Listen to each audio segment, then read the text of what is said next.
Junk food supper. Junk food supper. Junk food supper. Junk food supper. Junk food supper. Junk food supper. Junk food supper. Junk food supper. Food supper. Junk food Junk supper. food supper. Junk food supper. Junk food supper. All right, welcome to Junk food Junk supper. Food Supper, Junk food episode supper. number Junk food supper. 62. This is the podcast where most weeks, almost every week, we take a look at a movie or something akin to a movie that entertains us. It is the offshoot podcast of the much more famous Junk Food Dinner podcast. That's probably the show that you're more familiar with, but just know that we know those guys. We party with those guys, and we think that those guys approve of what we're doing here on Supper. I'm one of your hosts, Sean Byron, joined, as always, by the other host, Perky Beantown Bowman, up in the 559, I believe.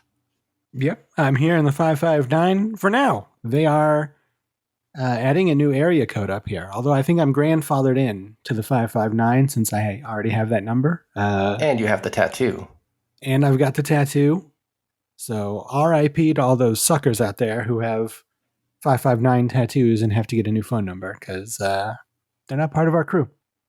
Let me ask you this. As a resident of the Central Valley, do you ever find yourself like feeling sensations of area code envy? Like, you ever wish that you were in, I don't know, a 310, an 818, 213, something like this? Not especially. I mean, I think purely going by aesthetics, I think 559 is like a pretty good area code. Like it rolls off the tongue pretty well. So not really. In Ohio, I was part of the 937. That's also kind of a good one aesthetically.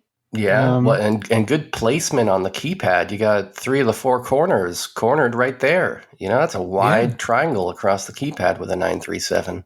That's true, yeah. You're going all the way from the bottom right, all the way up, and then to the other side. It's a good one. It's a good one to push. When I was a kid, my friend Jim Brooks had what we referred to as a box number, which was very exciting to us, which was that you could dial the digits like in a row, like forming a box on your number pad. You know, I think it was like 7854, I believe is what it was. But that was real exciting. A box number, man. Oh, yeah. That's good. Yeah. My number, like they're all in a row. Like the last 4 of my phone number, it's like all in one line, you know? And like that's really cool. I like having that. Not that I ever have to call myself, I guess, but like it's, you know, if it's easy to remember that way. Like if I was looking at a phone, I would instantly know who I was based on my phone number because the line.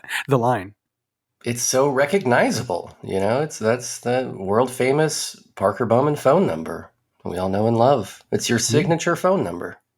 Yeah. How long have you had this phone number? Since moving to California. So 13, 14 years. That's pretty good. That's not too bad. Yeah. I had my Ohio number was really good too. I'll have to see if I can remember it. There was something really like good about it that I don't recall right now. Maybe I'll have to look in my phone. Maybe I've got it saved somewhere, but that was a really good one too. There's like something aesthetically pleasing about it.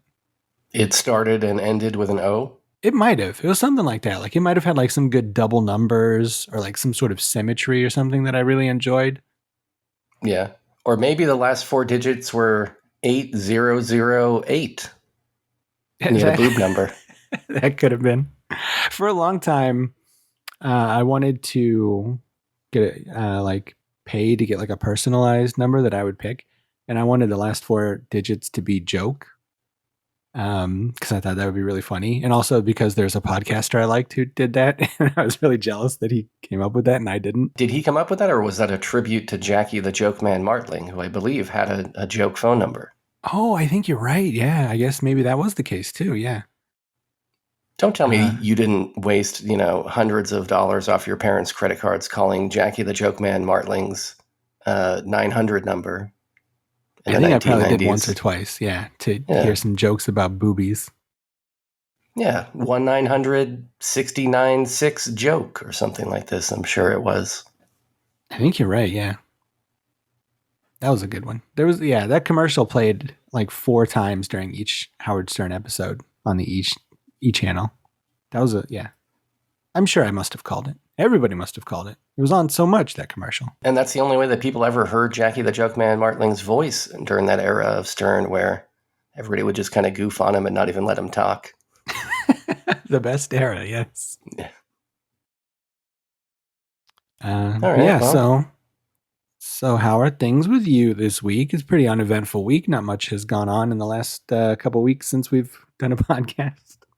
Well, let's not pretend like, something big didn't happen. We do have to kind of address this at the top of the show. Just get out of the way, and then we're not going to harp on it for the entire show. But no, I mean, it was big this week. Archive.org came back online. Oh, yeah, that's true. Yeah. Finally, yeah. If you've been sitting around wondering where we've been, A, you should join the Discord because we had some updates in there. And B, you should join the Patreon because all the episodes have been up on Patreon for free. But yeah, archive.org was hacked by Zero Cool and that whole crew. Yeah. And was down for about six weeks or something like that. Yeah. It was a while. The Phantom Freak tried to keep it down even longer, but luckily Penn Jillette outsmarted him. Mm-hmm. As he always does. Yeah. Yeah. So it was a nightmare. It really taught us a lesson. Taught us from 15 years ago a lesson that we should have just paid for a web server. No. Apparently not. Cheap one. According to Kevin, actually, Kevin doesn't agree with that. Well, actually, yeah. Now that I think about it, 15 years of paying for a web server would be pretty pricey. So maybe we did do okay by avoiding that. We would have racked up quite a bill after all these years, but yeah. But everything's back to normal. Unfortunately, if you want a copy, it's only $600 these days. So. Exactly. Well, that actually doesn't seem like such a bad deal for all those years. Well, he's talking about we would have to sell copies of the show for $600 to everybody to make up for the losses. Damn. Yeah, let's not do that then. Yeah. Let's keep this show free and easy like it's always been. Yeah. Except for the excited. Patreon stuff that we do kind of paywall. Yeah. Well, yeah. That's understandable. You gotta, if you want to know our Twin Peaks theories, you gotta cuff up a couple of dollars. Those theories don't come cheap. Yeah. No, we've invested, if not a lot of money, certainly a lot of time in developing those theories. Mm-hmm. I spent a lot of money on my theories. No, you did. Because you joined the TM Foundation. I did that. I bought that book. I paid some of the top Twin Peaks fans for their theories that I could just have as my own. The private mantra that you get from David Lynch for giving him $10,000, that's not a theory, dude. That's just for you. You should probably stop podcasting about it. Yeah, that's true. I shouldn't tell everybody, but the mantra he gave me is the phrase "got a light." So when I meditate, I just say that over and over. I should have known from watching the show that was the mantra, but I didn't piece it together. I mean, it is kind of, if you think that's kind of deep, though. There's an inner light. I can, maybe this will be my mantra now. It's actually kind of a good mantra. Well, I'm taking it from you. It's not yours anymore. I should have. I knew I was running that risk by voicing it out loud. So, fair enough. Yeah. So yeah, there was that. There was an election. That was not good for anybody. Well, it was good for early birds because it was decided about 1 hour after the polls closed. So, I mean, it was good for those people, I guess. It's true, yeah. That was a wild turn of events, how quickly things just kind of wrapped up. And I was watching this one podcast that was live streaming at the time, kind of a comedy show. And there was no comedy to be had. From minute one, people were dour about the results. And I think that was like a common occurrence. I think like across the entire country, you probably had like watch parties and little get-togethers and comedy clubs and things like this. And unless you're one of those, insane ghouls that makes up apparently 50% of the country, you probably had a bad night all night long. Yeah, it seemed like that. It it got so bad that like I was watching like ABC or something because that was like the only channel I had at work. So I was watching on like my tablet that's super old and doesn't get very many apps anymore. And yeah, it was you could tell things were going really bad really early because the anchors were very upset. these these journalists who are supposed to be pretty, you know, not telling you their thoughts, like their emotions about the fact, like they're supposed to be there like telling you the facts, like they were pretty visibly shaken to their cores. So you could tell things were pretty bad. They didn't have a good poker face, these journalists on ABC. Yeah, no, that is for sure. And one other thing that struck me was this was the first time that I had laid eyes on former and or current, I'm not sure, host of The Daily Show, Jon Stewart, in about a decade or whatever. Oh yeah, Since yeah. whenever he retired the first time, I hadn't seen the guy. I'm sure he'd been doing stuff. I just wasn't that tuned in. I guess he had been maybe coming back to The Daily Show once in a while or whatever. But you know, I had grown up and kind of, you know, put childish things like The Daily Show behind me. But election night was a reason to tune in and see the guy again. And I had a weird kind of Robert Zemeckis, you know, CG aging sort of moment where I was like, oh shit, Jon Stewart looks 10, 15 years older suddenly. Because in my mind, you know, I'm still seeing the old guy. So that was weird for me on top of everything else. Yeah, yeah. I didn't really watch The Daily Show after he left. I liked it a lot in the olden days. But yeah, he came back like in the spring or something, like for the election. And yeah, I've been watching it, and there's a good Daily Show podcast that I've been checking out. So yeah, he's been the one bright spot, I think, for me out of all this election stuff is just getting to listen to my man again, who was like such a big influence on me when I was a youngster, between like his MTV show and then the early days of The Daily Show and stuff. Yeah. And like you said, he just kind of disappeared, like kind of just went away. Didn't he make a movie about the Middle East or something? Oh yeah, could be. But And then, yeah, then he had a show on nothing like after Apple that? TV that didn't last long too. Oh yeah, that's right. Anyways, it was a terrible night that will have terrible consequences for the rest of our lives. So awesome. We needed one more of those, you know? Yeah, you can never have too many of those. Too many of those terrible consequences days. Yeah. But on the bright side, I caught up with a few movies this past week or past couple weeks that I wanted to shout out. I saw The Fall Guy. Oh, okay. Me too. I thought it was kind of bland. I don't know. It didn't hook me. And I usually like Gosling. I guess I don't care too much about, what is that, Emily Blunt? Is that her name? Mm-hmm. I don't really care either way about her, but I don't know. It felt very much kind of by the numbers. You liked it? I didn't really know. I thought it was pretty mediocre. I was like kind of surprised because everybody, like after it came out, people were like, "Oh my god, this movie is great. Why did it bomb? Like, this is the kind of movie we should have in theaters instead of superhero movies." And then I saw it, and it was like, "Well, this is just kind of a mediocre superhero movie. Like, Yeah. I don't, I don't get the praise for this." Well, and I feel like those are the kinds of things that I've been saying after the last few Mission Impossible movies. And I feel like I'm saying that and nobody else is. Like, those are movies to me where it's like pretty impressive, the stunts that they're pulling off and the scope that they're working at. And like, I want to have more of those, like, you know, really badass action movies. And I could kind of take or leave these, you know, mostly shot on a back lot, just kind of whatever action movies. Not that I hated it. It was okay, but kind of bland.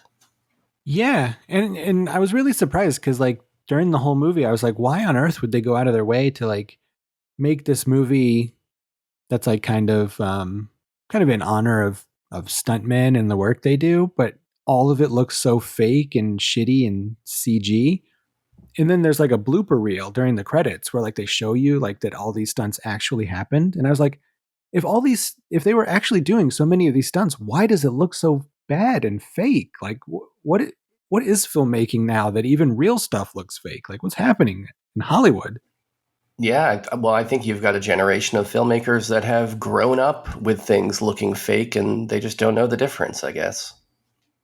I guess so. Like that big, like there's a big climactic car jump at the end that I could have sworn in the movie was all totally CG, but then like they show it from a bunch of different angles, like in the behind the scenes stuff, and it's like, well, this should have been cool. What happened? I mean, I guess theoretically, maybe it was CG, dude. Like maybe they went to the pains of using AI or something to create multiple different angles for a blooper reel just to fool you. That I wouldn't put yeah, it past these Fall Guys. that could be. That very well could be. But what I actually thought was better than Fall Guy was a movie that I had pretty much no expectation for, but it hit streaming, and I thought, yeah, I'll watch Twisters. Turns out, good Oh yeah. choice. It was fun. I had a good time with Twisters. I mean, it's a dumb, disaster movie. You've seen everything in this movie a million times before, but man, those Twisters were big. And I was pretty impressed with like the set design and stuff like this for like these, post disaster scenes where, they roll into a town and it's all completely demolished. I thought all that stuff must have been just real tornado damage that they stumbled on, while shooting this in Oklahoma. But I was reading that it was all set design, that they painstakingly recreated these tornado scenes or, the damage scenes. And I was impressed, man. You catch this yet? I did, yeah. I saw it in theaters because what's his face? Glenn Powell is the star who I'm in love with. And Yeah. I liked it a lot too. I thought it was fun. Like this is the kind of like all the stuff I was hearing about Fall Guy, like, oh, it's such a great throwback to real movies, like real blockbusters from like the 80s and 90s. I thought Twisters was that. And Yeah, exactly. yeah. And I thought the chemistry was good, between the two leads. I thought they captured Oklahoma in a nice way. You got that cool scene at the rodeo and stuff like that with all these, extras sitting there in the grandstands who are very much locals. You can tell like everybody in that shot is completely a local, with their leather skin and their, cool cowboy hats and all this. I really liked it. I would recommend it, Yeah, very fun. And then probably the best thing that I've seen in a long time, certainly the best thing that I saw over the past couple of weeks was streaming now, I believe, on Mubi.com is The Substance. Blew me away. Oh. I loved it. You love The Substance. I love The Substance. Very interesting. Did much of it get spoiled for you before watching it? You know what, man? You know what? Have you seen it? I've not seen it, no, but I feel like I've seen it because people on Twitter and Facebook are just spoiling the fucking shit out of it, like all over the place for some reason. Dude, so the very day like I've been waiting to see this movie. I've been excited. I was going to go out to the theaters, couldn't make it happen. Okay, so that's my fault. But I knew that it was coming to Mubi for Halloween. And so I'm like, okay, perfect. I'm going to check it out on Halloween. The morning of Halloween, fucking Letterboxd on their Instagram account posts like a million photos of the climax of the movie. And it with very specific imagery that like very specifically spoiled me. And I was furious, dude. I'm like, you guys of all people should know better. Like, this is the first day that it's been available for most people to see. Most people didn't have a chance to see this in theaters. It was fucking annoying. But still, despite that, even having been spoiled, I still loved it. I can't even imagine what I would have, thought going in completely blind. But yeah, even if you feel like you've been spoiled, I would say go see it. Okay. Yeah, I want to see it. That movie and Rebel Ridge, the new Jeremy Saulnier, are like the two movies at the top of my must-see list before we make our best of the year lists, like next month or whenever. So I do want to see it. I think Letterboxd is fucking up. That's disheartening to hear about what they did to you because there was some new movie that came out not too long ago that I looked up on Letterboxd, and now Letterboxd has like, if you search for a movie, it'll show you like news articles about the movie sometimes in the search results. And I was looking for this movie, and one of the news articles that popped up on actual Letterboxd was ending of movie explained. Why does this character die? And I was like, oh, great. So like, this is just what we're doing now, Letterboxd. This is wonderful. I even had to like ask for the manager and tweet at Letterboxd and complain about it, but they never responded, of course. But yeah, real shitty from them to do this kind of stuff. Yeah, I mean, I don't even want those kind of search results on Letterboxd. Like, even if it wasn't a spoiler, I'm not going to Letterboxd to search for news articles about movies. Like, Yeah. I guess maybe they're making some money off of it or something on the back end, but I would I don't imagine, yeah. But yeah, I'm glad to hear that you enjoyed it. Seems universally beloved. yeah. And you can get at it for free right now. I think Mubi has like a 7-day free trial, or I think somebody in our Discord posted a link or something to a full month free trial. So get on that trial. And if you've already done a trial in the past, if you've got more than one credit card, or if you can open a PayPal account, or, you know, as long as you're not reusing the same payment method, they don't know, you know? I've not done a trial with them before, so I will use my trial. Yeah, get on that. And go watch that that documentary about the Coney Island ride, The Zipper, that's on there, that is directed by Amy Nicholson. Not that Amy Nicholson, as we've learned, but Amy Nicholson. Mm-hmm. Well, speaking of Coney Island, Yeah, well, yeah. And speaking of watching things. and speaking of watching things, I saw a movie called Anora, directed by Sean Baker. That is... Oh, the fabulous Baker boy. Indeed so. Deeply poetic cinema, this movie. You loved it.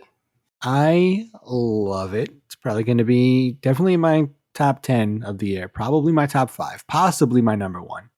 I got to do some soul searching because there's been a lot of good movies this year. Yeah, I thought it was great. I thought it was really, really good.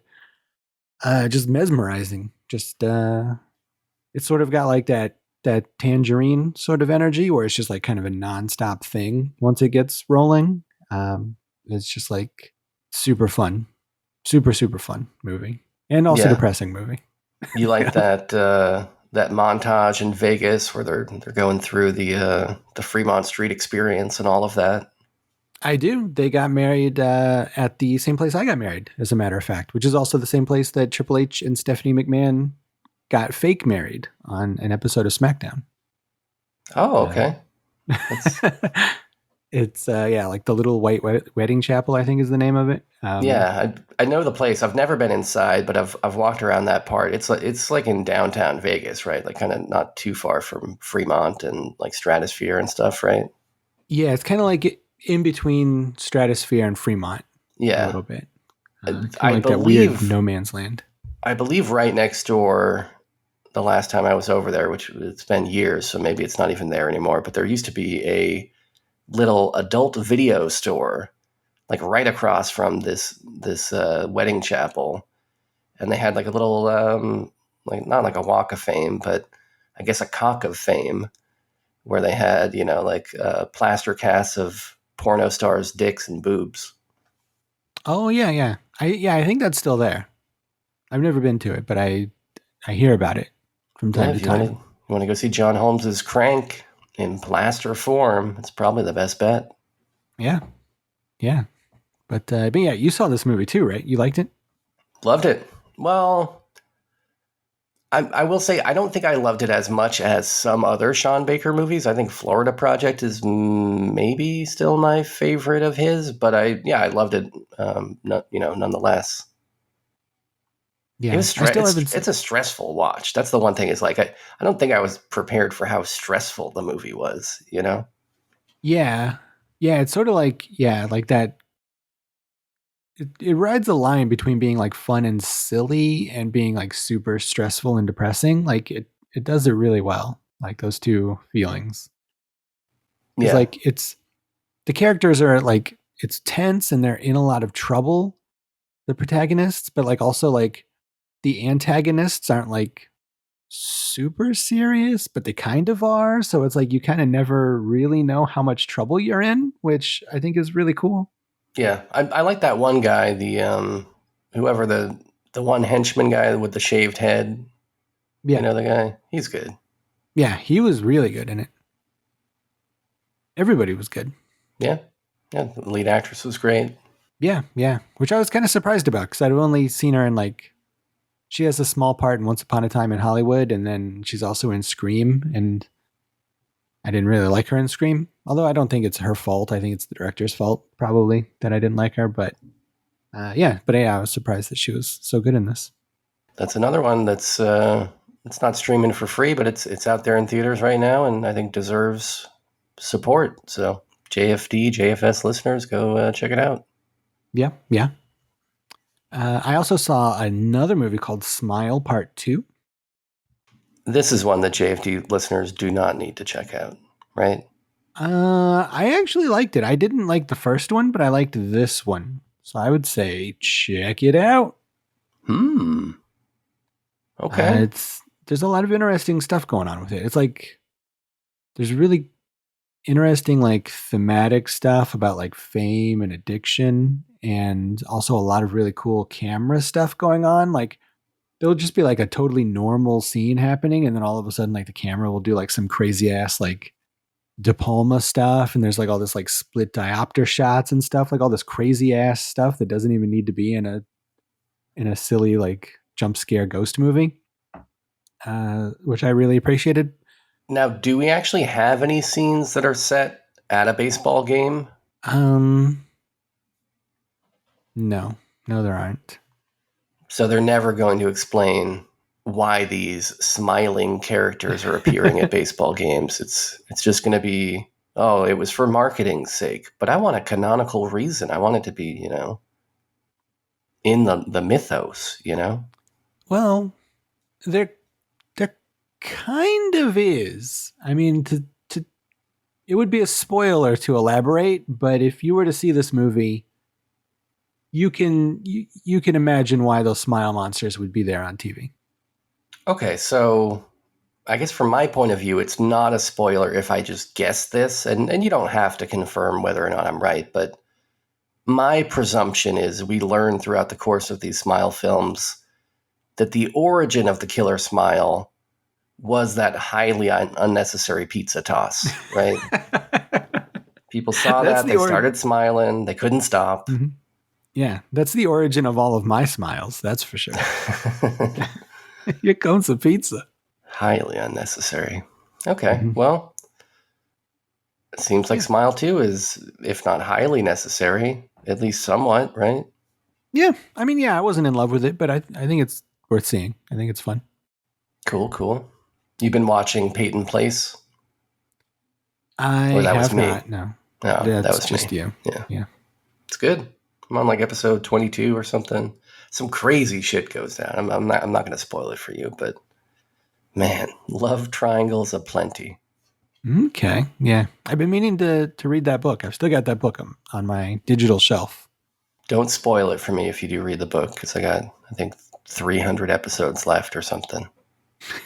I hope that you can get through them. Man, I was trying to listen to that Blank Check podcast. I'm trying to listen to this thing because they're doing a David Lynch series, and as we know, I am the number one David Lynch fan on this podcast. Debatable. And they're doing an episode about Twin Peaks. I think it was about Fire Walk with Me, actually. And I'm like, okay, I'll check this out, see what these kids have to say about Fire Walk with Me. And like in the very first sentence, they're like, the guest is like, oh, by the way, Twin Peaks is kind of based on Peyton Place, so let me spoil everything that happens in Peyton Place for you real quick. And I had to be like, no. And I hit the pause button in time, thankfully. So I didn't get spoiled, but now I got this fucking episode of Blank Check that I'm 1 minute into that I can never finish. Yeah, that's definitely unfortunate. It happens sometimes. I don't know. Yeah, I have a bunch of those downloaded too. I've been meaning, like, I've never listened to that podcast, but people always talk highly of it. So every once in a while I'll download an episode, but never actually listen to it. And I think I've got all those David Lynch's downloaded, or all the ones they've done so far anyway. Yeah, I mean, they do download. But just be careful after you download it, what you do with it. Yeah. I don't want any spoilers. It was jacked up too, because like they were even joking about it, about like, oh, spoilers coming for a show that nobody on Earth will ever be watching ever again. And I'm like at home, it's me. I'm the guy. Don't do this to me. Yeah, then like, I mean, why spoil it? Because it's like, if you're like, oh, hey, this Twin Peaks thing that everybody loves, it's remarkably similar to this other thing. Like, why not let people discover that thing then? Yeah. I don't know. Did I tell you that in Peyton Place, the woman who owns the mill in town is named Catherine? Can you believe that? That is wild. It's crazy stuff. Now, that's not a spoiler. That's No, that's established in the first episode, or maybe the second. Mm-hmm. Don't tell me things that are established in episode 22 out of 3,000. That'll infuriate me. Yeah. Anyways, speaking of infuriating, are you ready for our first segment? I am. I was going to say, speaking of numbers, are you ready for our first segment? I don't know why this would be infuriating. This show can't just be speaking about numbers. Well, I guess that's true. I guess, yeah, you're being a salesman here. You got some showmanship. Yeah. My end was a lot more boring, I suppose. Man, the analytical brain of Parker Bowman never sleeps. I just love numbers. Well, and they love you, so it's mutual.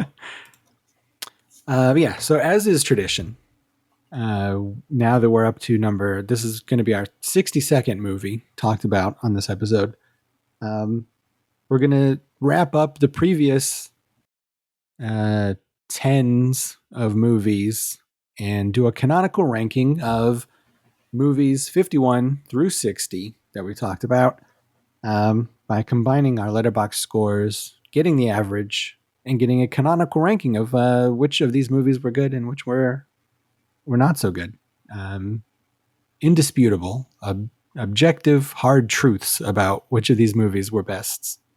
So yeah, I don't know. To just dive right in, number 51 was Tornado, the Bruce Campbell made-for-TV movie from 1996. Yeah, I mean, speaking of twisters, as we did earlier, pretty much the same movie, but with, I want to guess, 1/1000th of the budget, if that. Yeah. Kind of like a disaster movie where they didn't have any budget for a disaster. And so for me, this movie held very little enjoyment. I mean, Ernie Hudson was also in it. Mm-hmm. I like him. Star of Twin Peaks. Bruce Campbell is a guy that I like. I don't know. Like I don't want to be the guy on the podcast always saying things that are getting me in trouble, but can we all agree that like we should maybe calm down a little bit about Bruce Campbell? I mean, I like the guy, but let's calm down a little bit, right? I disagree, but Bruce Campbell is a guy who's got to eat, so he does do a lot of mediocre to not great things.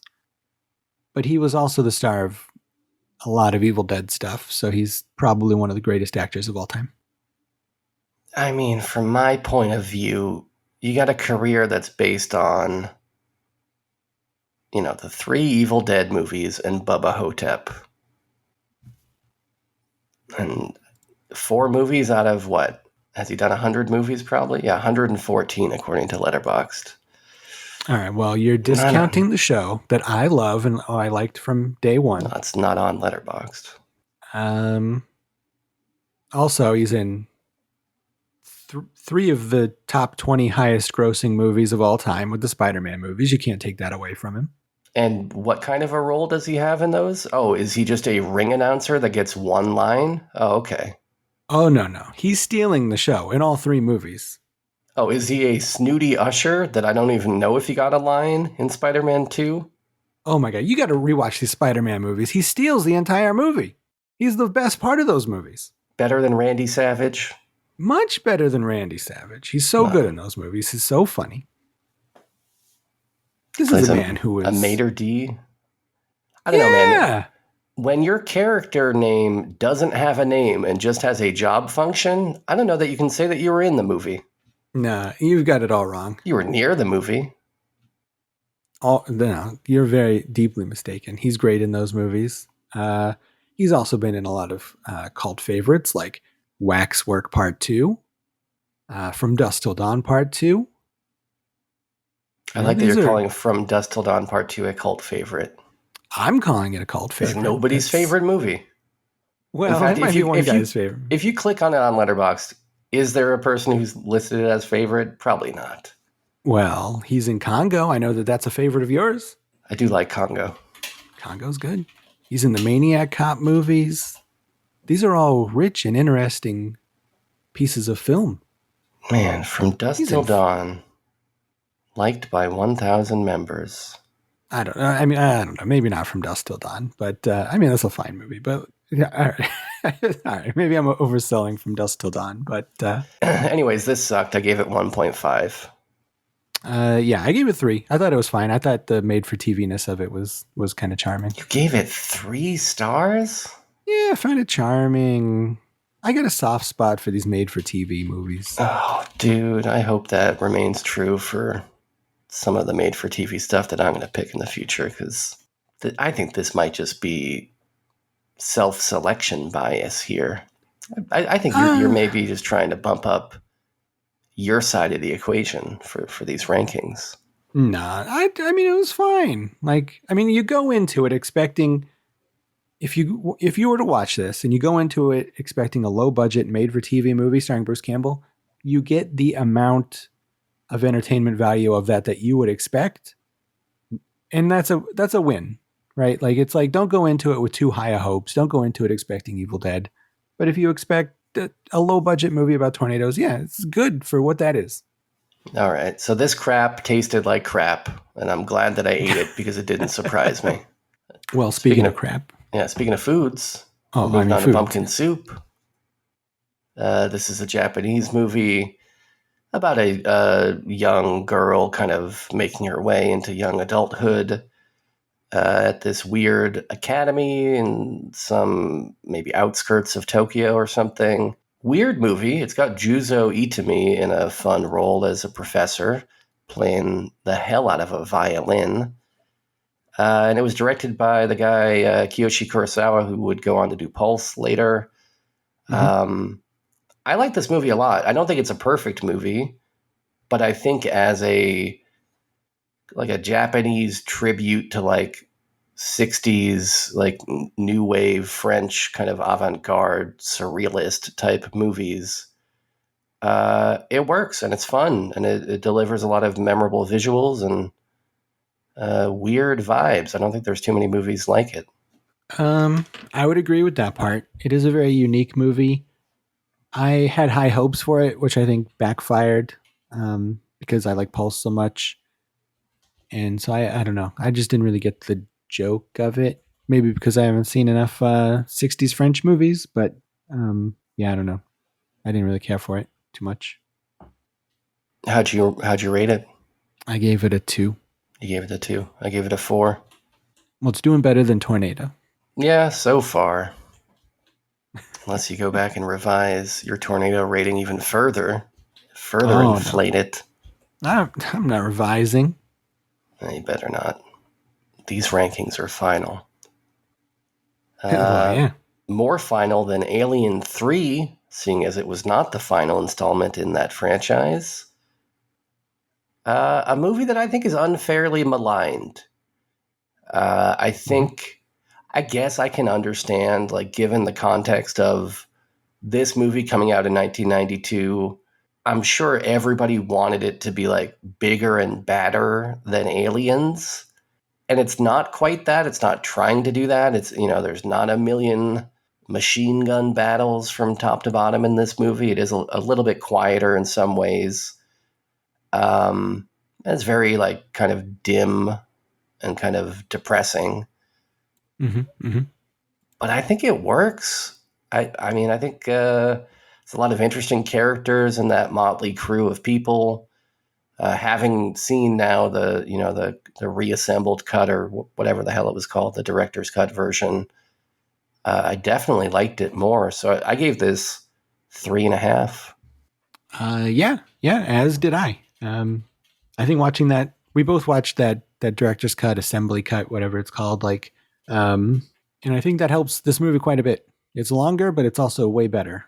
So yeah, I like it. I like it a great deal. Also, it's Fincher. It's like if Alien 3 is your worst movie, then you're a master at your craft. So yeah, I gave it 3.5. Very nice. And then we continued in the vein of Alien when we reviewed the brand new Alien Romulus. Yeah, indeed we did. This movie, much like The Substance, getting universal praise. I see a lot of people saying that this is the best horror movie of the year, much like I see from The Substance. And it was good. It made me finally like Fede Alvarez. So I never thought I'd see the day. But yeah, I like this movie. There's some stuff I don't like about it. I think it uses member berries as a crutch. Yeah. And there's some egregious deep fake technology in it, but it's a fun movie. I gave it 3 stars. Yeah, I mean, outside of the problems that this movie is a massive ethical violation for its crimes against humanity in the form of, CG de-aged recreations of dead people or whatever. It also has pretty lame characters for the most part, played by actors who I didn't really like. But this is an Alien movie, and if you give me xenomorphs ripping those people apart, then I'm satisfied, and it did do that. I liked how it felt like kind of almost like a roller coaster ride or a haunted house. Once you got on board that ship, there were all these fun set pieces waiting for us, and I thought they mostly delivered, even if some of them don't make any sense. Like the artificial gravity thing turning on and off was pretty silly. It still led to some fun, action-packed moments, so I gave it 3.5. Yeah, we're in agreement. As good as Alien 3. Well, I don't agree with that part. I gave them both 3.5, right? No, I gave this one 3. I just agree with your sentiments. Oh, I see. Okay. See, look who's trying to bump up the numbers now. Well, if I do it on your side of the equation, it's not cheating. Well, that's a good point. But yeah, next we did the Summer of Alien movies continued for us. We did Alien Resurrection, directed by a Frenchman and written by Joss Whedon. This is a 1997 movie. I gave it 3 stars. Not the best Alien movie, but also not bad. I don't know. It's kind of fun. It's got some creepy shit in it. It's got that weird clone baby thing. It's got some fun robot stuff. I don't know, some fun world building. Yeah, it's got that basketball shot. It's kind of the blueprint for what would later become Joss Whedon's Firefly in terms of these space pirates. So yeah, I don't know. Yeah, I think this is fun. Another unfairly maligned Alien movie, I think.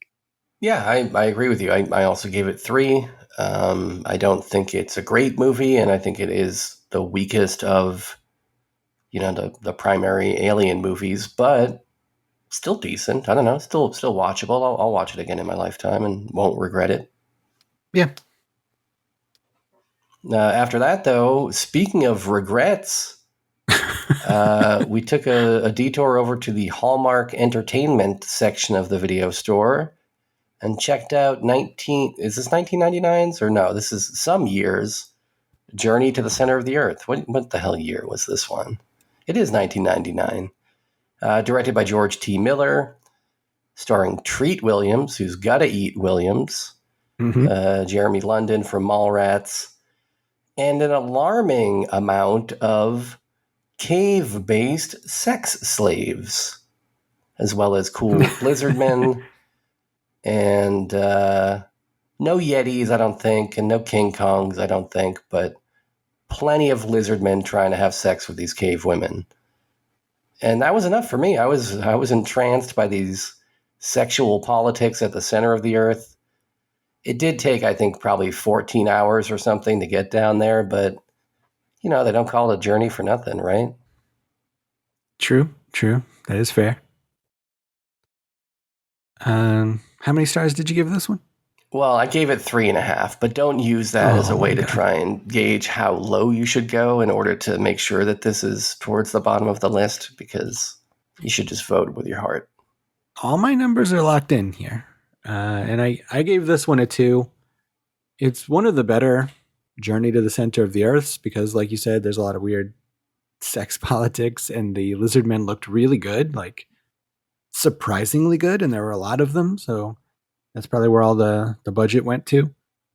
But it's also like got such a boring cast, and like none of the characters are interesting whatsoever. So that kind of weighed against it. But And you'd already seen it 15 times before. I did the math. It's somewhere around here. After we did that show, I was like, how much Journey to the Center of the Earth have we done? And I did the math, and I wish I could find it. I have like 8 notebooks on my desk, so I'd have to flip through all of them. But This show can't just be talking about numbers. well, I got some numbers for you, but it came out to something like, it was like 38% of your picks over the last year have been Journey to the Center of the Earth, which means that like 12% of all the movies on Junk Food Dinner / Junk Food Supper have been Journey to the Center of the Earth. It's some high numbers. Yeah. I wish I could find that. I'll try to find it. And that's not even counting what I've been watching in my personal time. Mostly journeys. Well, Jules Verne's estate's making some large amount of money off of you. All those Yeah. residuals coming in. Well, speaking of 2 stars, the next movie is a movie that, if you can believe it, fan favorite Wayne gave 2 stars to Regurgitated Sacrifice. Can you believe that? I bet you can believe that. That He does only seem gave it like 2. Wayne. Oh, you thought he would go higher? Okay. I thought he would go higher. Yeah. Oh no. Yeah. No, I guess not. All right. Well, good for Wayne.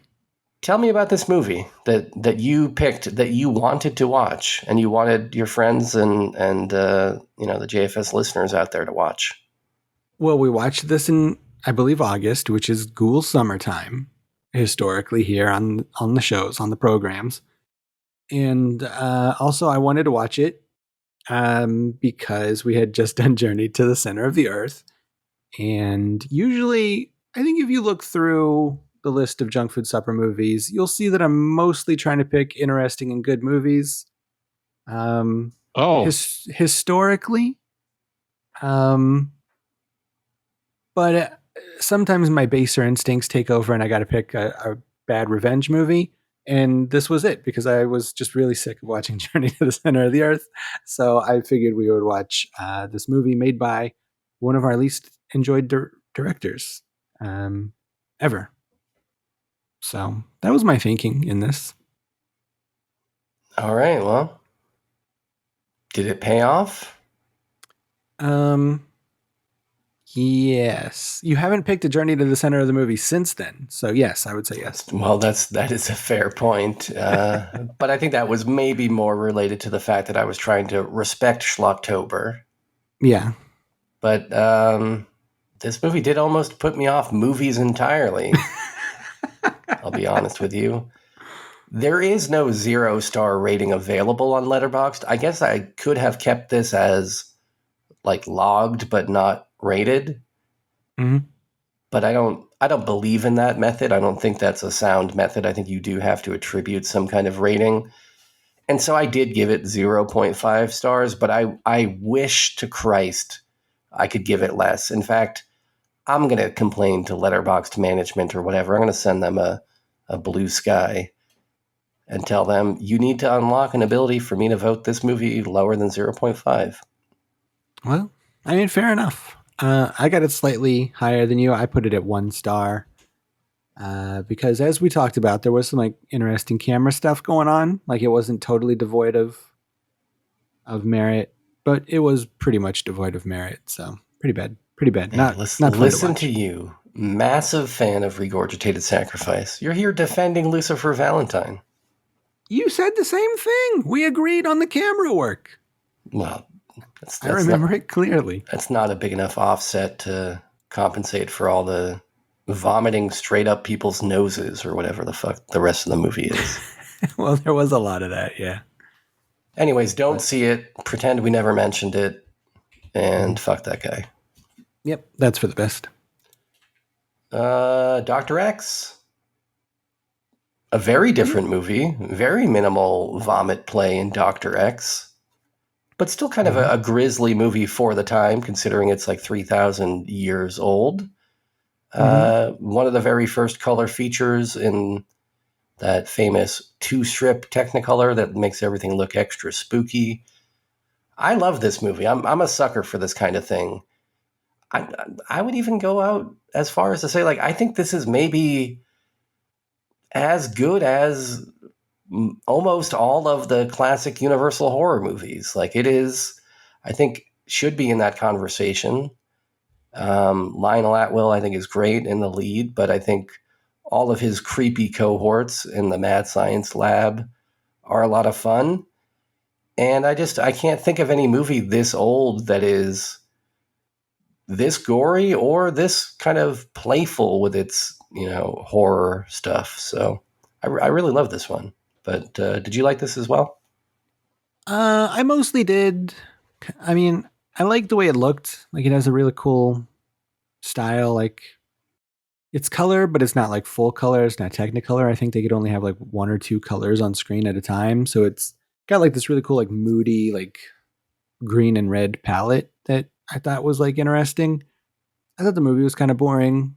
What the fuck? But there is a lot of saucy stuff in there. Like, there's like that guy who's like a sex pervert.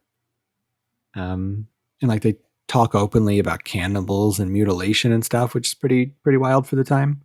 Yeah, and you got that one dude that's obsessed with the moon. Yeah, I remember that. So yeah, I gave it 3. Mostly for that visual style, but it's a 3. I agree though. I would take this over a lot of the Universal horror movies. I would take this over Dracula and the Mummy, at least, for sure. Yeah, it definitely feels more modern and doesn't really feel as stagey as a lot of those Universal ones. Oh, for sure. Yeah. Like, there was a lot of like very modern like editing and shots and stuff like that. And just the way that people talk to each other in it, like, felt like how people actually talk to each other rather than like there's a lot of like real stilted dialogue in those Universals, I feel like. Oh yeah, for sure. All right, speaking of Universal monsters, though, we've got one of those monsters in a different context. Indeed. I chose Blood from the Mummy's Tomb from 1971. It's a Hammer horror movie. One of the later era ones. I think this was the final Mummy movie they did. I picked it because I don't know, like the last year or two, I've just been really into mummies and like Egyptology. I've been wanting to watch a bunch of mummy movies. And the Hammer folks on the internet seem to think this was kind of a fun one. And so I don't know, maybe those high hopes of mine going into this let me down, but I thought it was kind of boring. Like, it has some interesting elements. It's like a mummy possesses like a really sexy lady, and and I like that on paper, but there's only like 3 sets and like 4 characters, and it was like kind of surprisingly stagey, I guess, for a 1971 movie with a bunch of blood and boobs in it. So I don't know. I gave it 2. I was not over the moon for it, but oh wow, this is a rare instance in which you have rated one of your picks lower than I rated it, because I didn't love this. I think I'd probably have roughly the same amount of enthusiasm for it as you do, but for me and the way that I rate things, that translates to a 3. Okay. I enjoyed the foxy British women from the early 1970s, and I enjoy the general kind of air of spookiness, but it is a pretty boring movie, Yeah, not a lot happens in it, really. Yeah. Contrast that with a movie that is, despite what you may think about it, I don't think could ever be described as boring. True. The French Freak Fest, Titan, from a few years ago. This is the movie where a girl is involved in a car crash, gets a metal plate put into her head, and then fucks cars and kills men. Yeah. Seems like a cool lifestyle to me. It's depicted in a very cool way in this movie.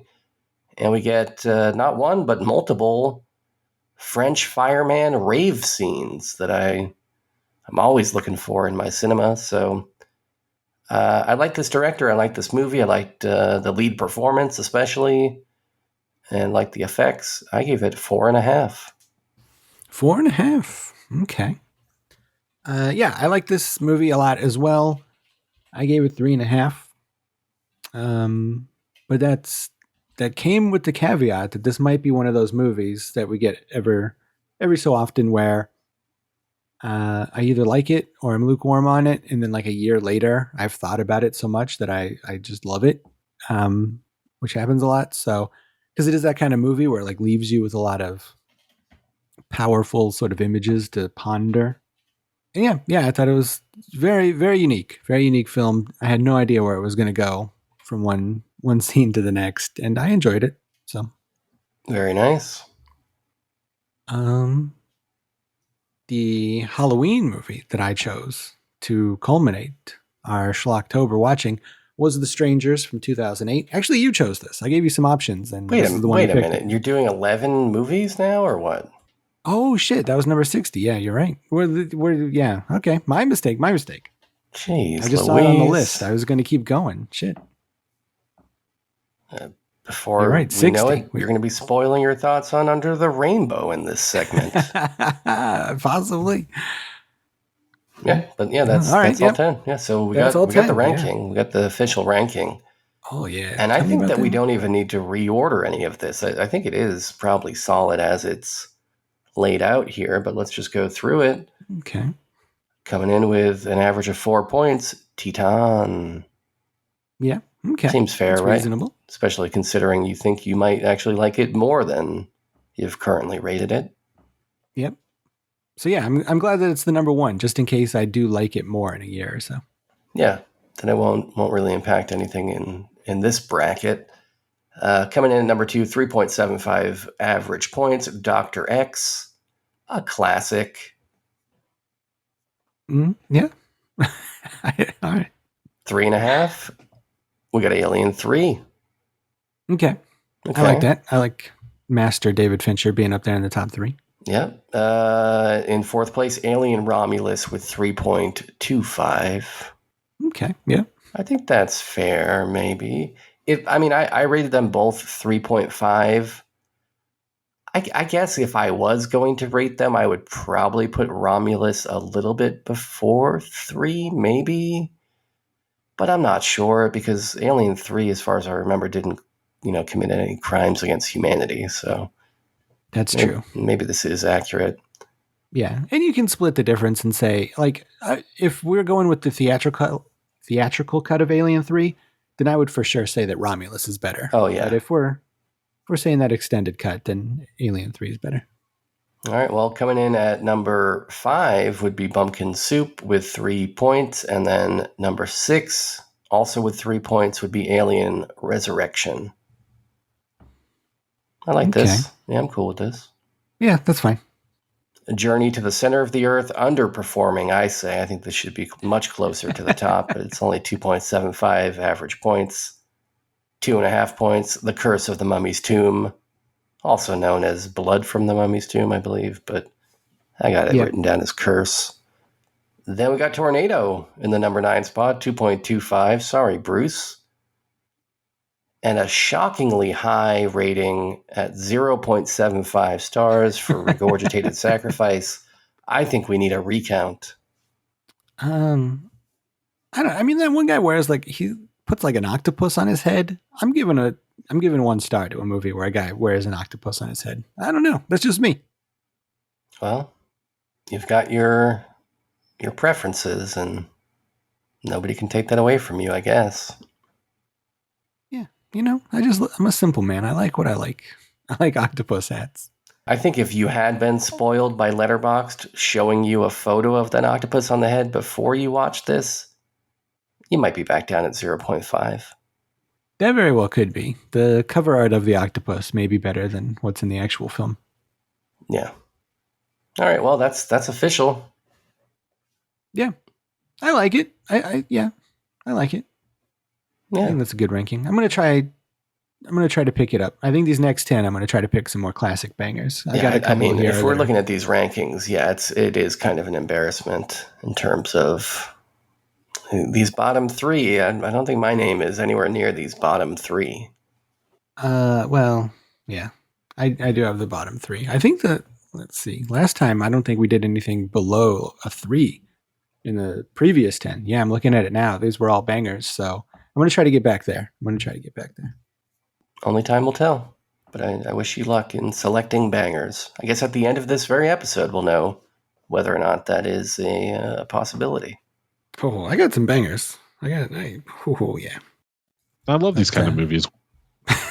Exactly. All right. Well, that wraps up that segment. That is all officially canon. Let us know how you feel about it by calling our voicemail line at 347-746-JUNK. That's 347-746-5865. You can do so like our friend Mr. Brian has done. He has sent us a voicemail. Oh. Here he is right now. Live from New York, it's Mr. Brian.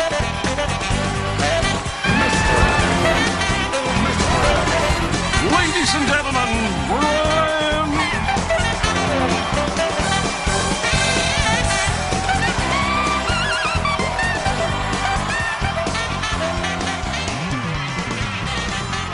Junk food. Junk food supper. Junk food dinner. What is up, my friend? Mr. Brian calling from the streets of New York. I haven't called in a while. I just wanted to say hello to you all. Sean Byron, what happened to your Dom DeLuise what drop? I haven't heard that in a while. You all got species over there. Just had 3 questions for you. Did you guys have the Mountain Dew mystery flavor for Halloween? If so, did you like it? Parker, did you play your scary elf game for Halloween? What? I know you were busy with work because you were working like every day because you lost out, but I was curious if you are playing that game again. Congratulations to the Los Angeles Dodgers for beating the Yankees. Thank you very much.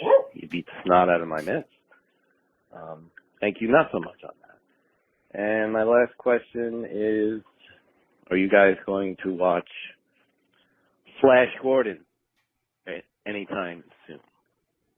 I was really, really curious about that. And no, Sean Byron, it's not Star Trek, okay? It's Flash Gordon, so you got to give me one. Okay. Love your show. Hope you guys are well. Thanks for taking my call. And it's hot today. It's 79 degrees on November 6th in New York, so who knows? Anyway, that's it. Thanks for taking my call. I hope you got some answers for me, and talk to you next time. Peace. There you are, you otaku son of a bitch. Thank you, Mr. Brian. I did not play any scary elf game. I should have. I wanted to play a bunch of horror games, and like you said, I just didn't have time. I haven't even gotten to play Fortnite yet, so I haven't done any gaming as Peely, our new favorite video game mascot here. Partly because I've been working so much, and partly because I discovered this other game called New World that I've been playing pretty much constantly, and that's eaten up all my time. But elf game is pretty fun. Yeah. What's this elf game that I'm hearing so much about? It's a game I played last Halloween that I discovered. It's like a walking simulator sort of a thing where like you're in a haunted house and like this elf, it's like near Christmas and like this elf is like playing mind tricks on you. It's a very fun little video game. It only takes like an hour to beat. I forget the name of it. I think it might be called like November 1st or something. A walking simulator, you say? Yeah, it's like kind of old school in that there's not like much gameplay. You just kind of like walk around and like scary stuff happens to you. Like you'll like walk through a door and like look for like a way out of this room. And then when you come back, like when you go to leave the way you came, like all of a sudden the way back looks different. Like it's like a lot of psychological sort of scary stuff going on in it. But there's no like. But it's not like a Microsoft Flight Simulator where I've got gauges and panels and stuff, and I need to calibrate my knees at the right vector in order for me to walk properly. It's not that kind of walk simulator. No, it's not like that. It's like there's just like no action in it. Like you never like push any buttons. You just walk basically. You know, so they forgot to add anything fun to it is what it sounds like. Well, it's kind of its own sort of a thing. I don't know. It's like a very popular genre. I've only played like a couple of them, but I mean, I guess essentially it's sort of like a virtual haunted house kind of a thing. Okay. I don't know. I'll have to find out what that game was called, but it was fun. It was fun. Did you watch that video that was going around earlier this year, or any one of those many videos about that Doom mod? I don't believe so. No. Called myhouse.wad. Oh, yeah, I did watch that. I watched a video about it. Yeah. Yeah. That was cool. I guess that's a little bit more than a walking simulator because you do have to kill demons or whatever, but I thought that was pretty creative stuff. Yeah, I agree. Yeah, yeah, that seems spooky. I'm not like, I don't know if I have the patience for that kind of thing, but I'm glad that it exists. Yeah. September 7th is the Scary Elf game. That's when it comes out? No, that's the name of it. Bowman, come on, man. I'm not sure why it's called that. First you tell me it's a walking simulator. Now you're telling me that it's called September. Just tell me something that's true for once. Stop making these things up, making me sound like a fool. No, it's true. It's true. Yeah, I'm sure that it is. It's probably playable on all platforms via Steam or something. Some magical mist that can transport games onto any platform. It's on Steam. Yeah, right. It's good. It's good. You should try it. What else did Brian have to talk about that I've since forgotten about? Flash Gordon. Oh yeah, we should do that. I think Flesh Gordon. I think he was talking about, right? No, I think we did Flesh Gordon. I think he likes Flash Gordon, the real one, I believe. Okay. All right. Could also just do Flesh Gordon again. I would be fine with that. I actually was not on the episode where you guys did it, so I've never seen it. All right. Well, I barely remember it, so I'm down. All right. It's settled. Mr. Brian would be so mad if we did Flesh Gordon before doing Flash Gordon, though. Yeah, it's true. Oh, well. We'll do it. We'll do it sometime in the next 12 months. I promise you it'll finally happen. We'll do Flash Gordon. Yeah, as soon as we get all these journeys to the center of the earth out of the way. That's a good point. We got to do those first. Well, thank you, Mr. Brian. And again, if anybody wants to send us a voicemail, do so. 347-746-JUNK. That is 347-746-5865. Or send an email at jftpodcast@gmail.com. We like those. We read those. We're so bad at replying to those when we get them, but we do read them. Yeah, I think we're going to take a quick break then. And when we come back, we're going to be talking about tonight's movie, which is something about a rainbow. Underneath the Rainbow? Is that the name of it? Under the Rainbow? Under the Rainbow. Under the Rainbow, starring Chevy Chase. So stick around. I just like to relax during entertainment. That is what I like to do. What the hell's going on here? Guess what happened when 150 midgets checked into a hotel in Hollywood to make one of the world's biggest movies? I want a room. What happened to that hotel and to Hollywood has to be seen to be believed. Now, the real madness can be shown. Give me my bucket. That's my favorite bucket. The cable. And believe you me, it's not short on action.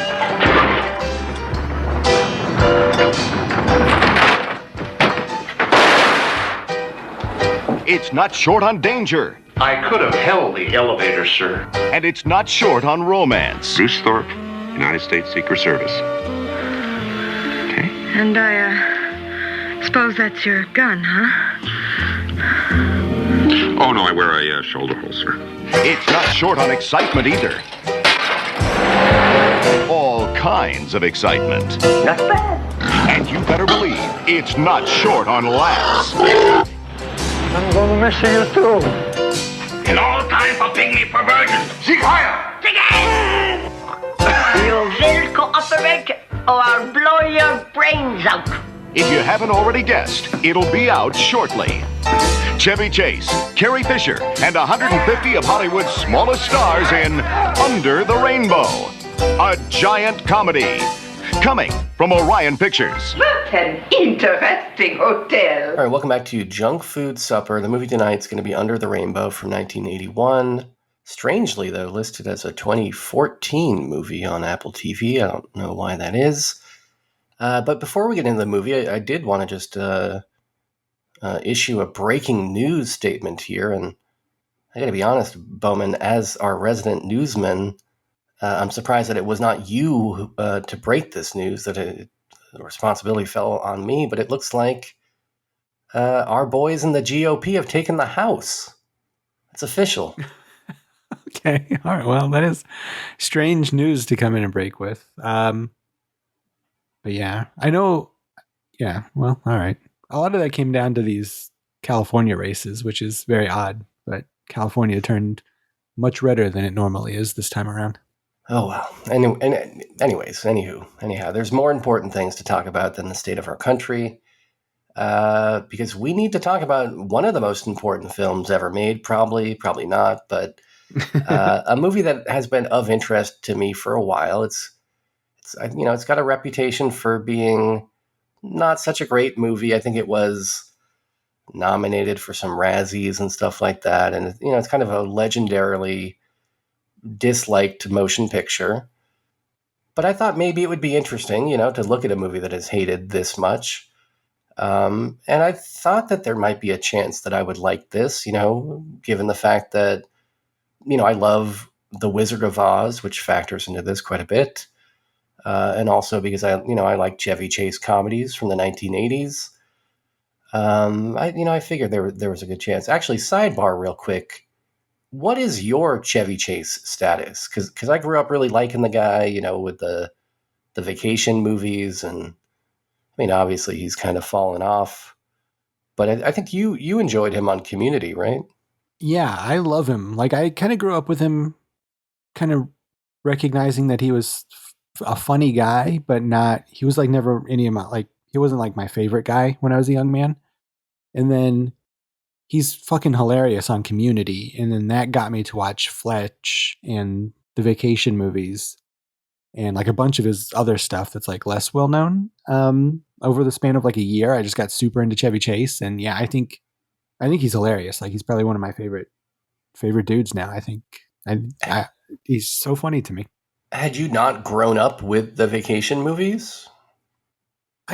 Not really. I had seen them as a kid. My friend Dusty, when I was in like elementary school, he was really into the vacation movies, but I don't know. I liked the first one, I guess, as a kid. Like, that's one that I would put on from time to time, but I never really got into the other two.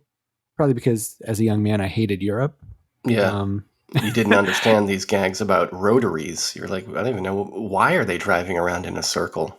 Yeah, I didn't understand any of that. So yeah, like none of those, like Three Amigos was another one that like all my friends as a young man were into. And I don't know, it just wasn't for me. I mean, like I liked it, but it wasn't like, it wasn't like a Wayne's World or something like that where I could watch it just over and over all the time. Like, yeah.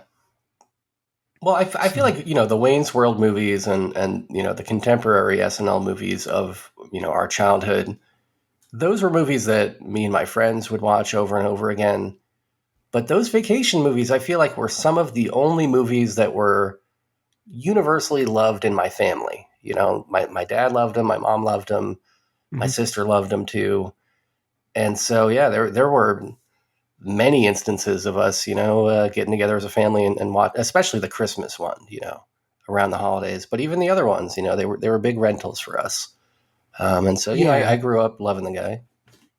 Yeah, I think I probably would have been more into like movies like that and like Steve Martin and like Monty Python and stuff. Like my dad would always try to get me to watch like the movies he liked, which were like all those movies. But I would only hang out with my dad because him and my mom were divorced like every other weekend. So I didn't get a lot of opportunity to watch those kind of movies. And my mom like doesn't watch TV or movies at all. So yeah, I think that's probably part of it is like, I just didn't have anybody to like hammer those movies into me. Not that they were hammered into you or anything. Like that's not what I'm implying, but like, I just didn't have that person to show me like the older movies, I guess.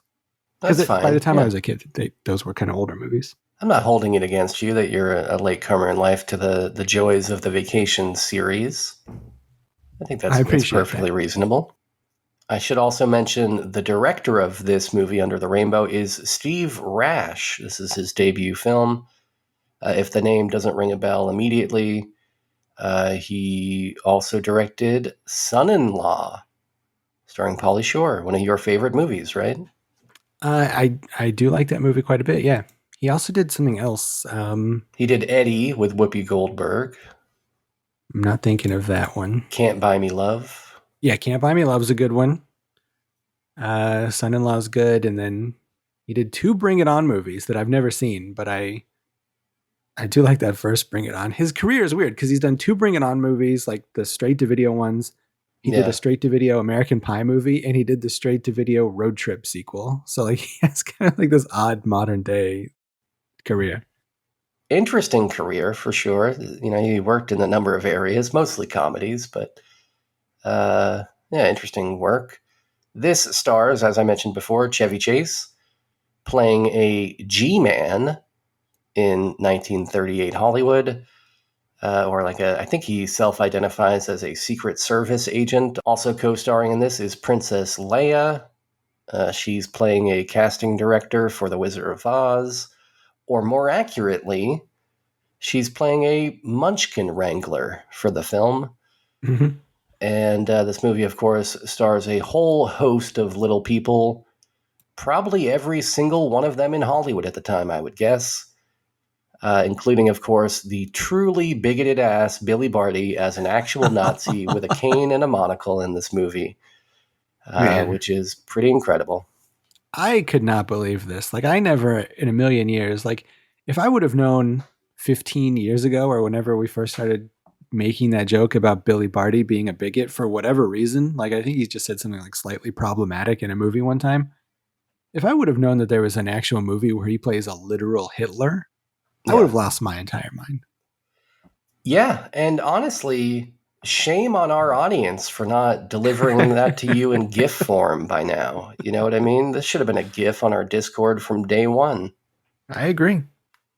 Maybe just nobody's seen this thing, and I could buy that. I think that's probably why, yeah. The plot of this movie, I think, is something that we now need to get into.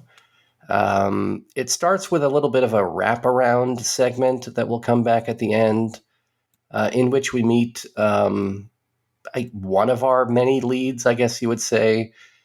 This little person played by Cork Hubert, who you might remember as playing the character Brown Tom in the movie Legend.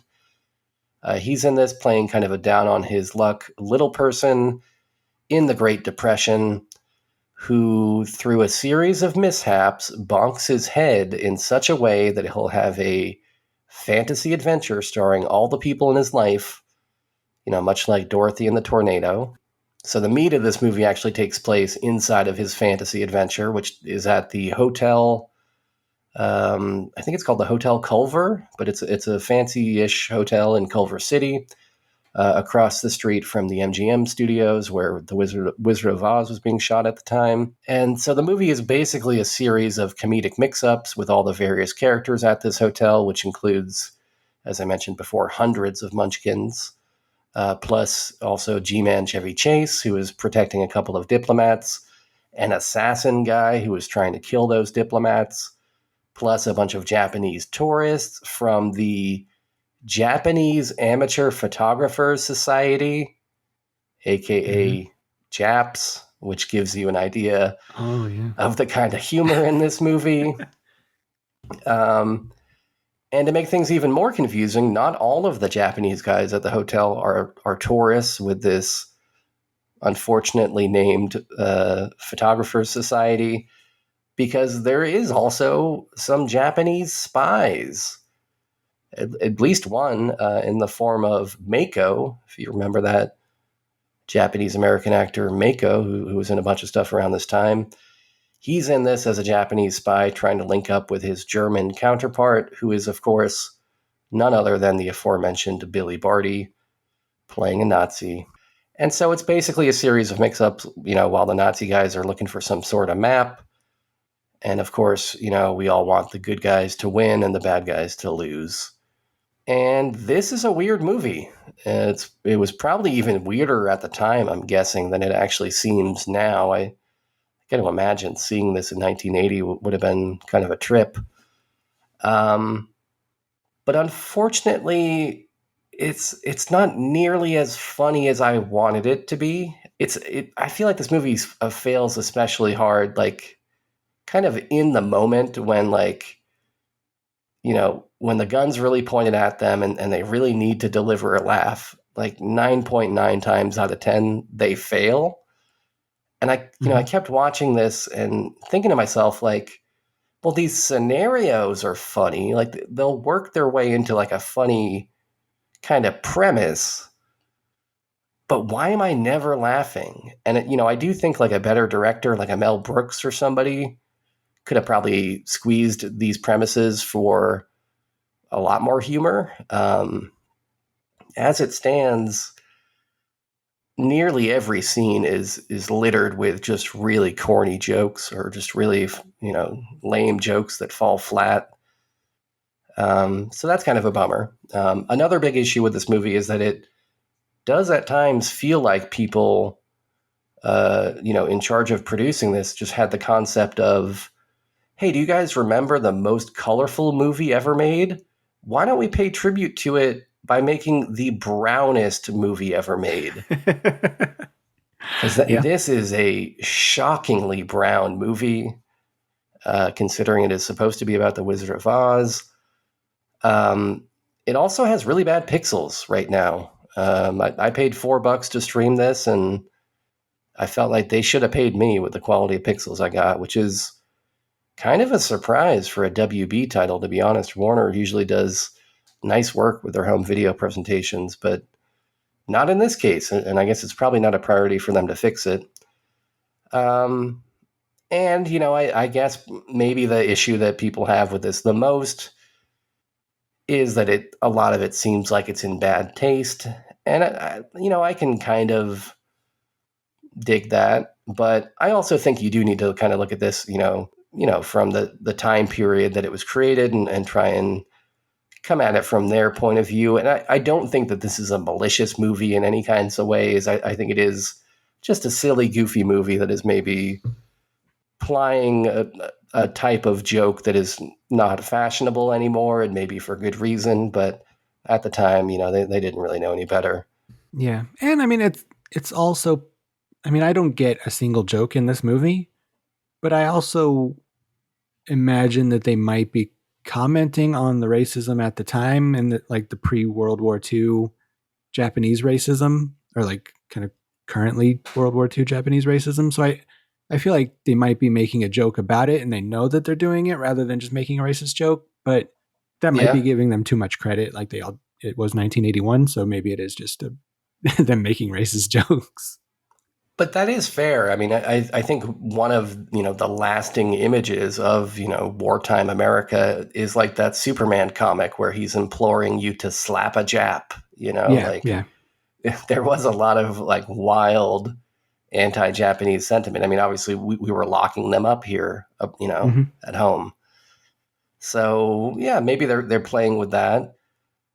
But even if they're not, on occasion, I thought some of these racist jokes were, dare I say, funny. There's a central plot element in this movie, and I'm going to spoil maybe one of the very few funny things about this movie, to be honest, and so I regret spoiling it, but just to try and defend a little bit of this racist humor. I did think it was funny that like a central plot element of this hinges on the classic Japanese RL mispronunciation issue, where the words river and liver get comedically interchanged. I thought it was actually kind of clever in the way that they set that up pretty early. It pays off in a way that I never would have expected, Yeah. That part, yeah. That's a good part. I think people are also kind of bummed at the portrayal of little people in this. I don't know. I think they seem to be having a lot of fun making this movie, and it seems like the characters are also having fun. Are they party animals in this movie to an unmanageable degree? Sure, but isn't that what you want from an 80s comedy, is like a few party animals? Like, I don't know. I don't think they went too overboard with that stuff. They are portrayed weird in this. Jennifer said that they were portrayed like the movie Gremlins, like they're just like going crazy and like hanging off of chandeliers and stuff like that. But which is like pretty wild to portray all these people as. But I should have looked this up, but I do think that there is some sort of nugget of truth in there. Like I do think that in real life, like the actors who played all the Munchkins in Wizard of Oz, like I feel like I heard a story on a podcast or read something at some point that they were kind of like that in real life, like that they were a little bit unruly and like partying every night and kind of like coming to set kind of hungover and stuff. Like I feel like that's true. Maybe I'm conflating it and thinking about something else, but like I think that there might be a nugget of truth to these folks being party animals. Yeah, I think that's what I've heard as well, is that there's a nugget of truth that, things like this kind of overplay the extent to which that was true, but that there was some of that happening for sure. But I mean, even if not, I don't know, it's fun in this movie. It's not like any of them are, it's not like this movie is saying like little people are inherently drunkards or anything like that. It's just like, all right, these people are having a fun weekend at this cool hotel in Hollywood. Most of them, it seems like, were just recently transplanted there to Hollywood. So, it's exciting for them. Yeah. I mean, if you were stuck in a hotel for an entire movie shoot with a bunch of folks who, look like you for the first time in your life, I'd imagine you would want to party with them. I'm not gonna fault these guys for partying with people who, for finding a community of similar folks and then partying. Yeah, of course. Who wouldn't party? And then in terms of representation, I mean, I checked the tape. I didn't see a single goddamn Hugh Grant out of all these motherfucking munchkins. They were all actual little people. You know what I mean? Like, way before Disney invented technology to put little people out of work forever, Yeah. Nobody was de-heightened, in the making of this movie. There's no Gary Oldman back there. No, absolutely not. Yeah. Yeah, we got real ass Brown Tom from Legend, and he's cool. And by the way, I think he's actually a pretty good actor in this. I think he's naturally likable. He plays off Billy Barty in a fun way, who is kind of naturally dislikable, Mm-hmm. And I think those two maybe give a better performance than either of the two big stars. Yeah. They do carry the movie. I mean, even though Princess Leia and Chevy Chase are on the poster, they're kind of not really in this movie too much. Yeah. Although I did think that their parts were decent as well. I thought that they actually had believable chemistry. Like, I could see them maybe smooching a little bit after the cameras stopped. I wouldn't be shocked if you told me that happened. And the other little people in this were fun too. This movie has to be given credit for the fact that it, I think, launched the career of like a half dozen little people actors that we know to this day. I think this was Phil Fondacaro's first movie, and he does a great stair roll in this where he's rolling down a whole bunch of stairs. A really cool looking stunt. Tony Cox is in this as well with that great elevator gag. A whole lot of, memorable little people that either got their start here or maybe you knew them from before, but fun to see them all in one place. Was fun to see Carrie Fisher in her underwear for a good stretch of this movie. I thought that was nice, although it did make the bad pixels kind of a bummer. Mm-hmm. I was actually kind of surprised because like I see like all my Star Wars loving friends are constantly posting Princess Leia in the Jabba the Hutt bikini and being like, oh my God, I love this woman. But I've never once seen anybody post this. So that must be how little known this movie is, that Princess Leia simps have not clung to gifs of her and her underwear from this movie. In a bra with pokies, Bowman? Yeah. We're talking with pokies here. She is next to naked inside of a freezer. The nipples are hard in this movie. The headlights were on. Mm-hmm. And yet the gifts are nowhere to be found. Also kind of a surprise, although not too surprising because I did kind of live through the 1980s. But this is a PG movie that's got bare boobs and butts in it. Yeah. You want to see a lady get out of a shower during a chase scene and expose her breasts and buttocks in a PG context? You got it right here. That is true. It was a different time, a simpler time. It's 100% true. You can't even deny it. So that's an asset that this movie has. It's also got a cool location in terms of the primary hotel location. I thought looked cool. It's got all these weird hallways and secret little closets and stuff that they seemed to build into buildings back then. Apparently it is the actual hotel that the Munchkins stayed at in 1938, which is neat that it was still around and available for shooting. I feel like they could have maybe squeezed in some more on-set stuff, but we only get kind of the one like yellow brick road part that didn't even really look that good. So that's a bummer. I did like the ending, though. It's got kind of a classic Pee-wee Big Adventure type ending where we're doing a cool chase scene through all these movies that are filming at MGM at the time. Always love that. That's a classic way to end a movie. So overall, I was actually entertained by this. I know that it's not for everybody. The humor is either in bad taste or just not funny throughout most of the movie. But despite that, I don't know. I got kind of charmed by these people making this thing. I started to feel like I was part of the gang, partying with them at this weird hotel. I really did love Billy Barty in this. He actually did make me laugh on a number of occasions. And I never knew before this movie how cool Brown Tom was. Turns out dude was a cool actor. Maybe still is. I don't know if he's still working. But yeah, not a great movie. Starts off pretty bad. And maybe it was just kind of the exposure element of I don't know what it was, but just during the runtime, I started to open up more and more to this movie, and by the end, I kind of liked it. So hopefully, I'm not a maniac for stating a case for this movie is actually, I think, worth a watch. Go in with low expectations like I did, and maybe you won't hate it. But I'm a little nervous to find out whether or not I'm alone in this assessment.